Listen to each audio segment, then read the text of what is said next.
مجموعة المغرب مشحّرة، مشحّرة، مشحّرة، مشحّرة بحال مشحّرة، مشحّرة، مشحّرة، مشحّرة.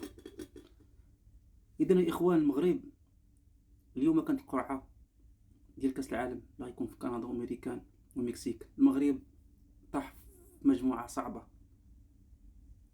ضمنها البرازيل واسكتلندا، هادو هما، وكيبقى أبرزهم البرازيل.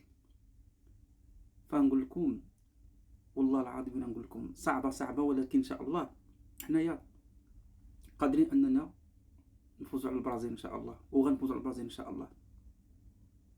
هايتي كيقولوا راه أول مرة تطلع كأس العالم. اسكتلندا فايت عندنا معاها تاريخ في 98 ربحنا 3-1 من إمضاء بصلاح الدين بصير وحجي. إن شاء الله كل التوفيق لأسود الأطلس.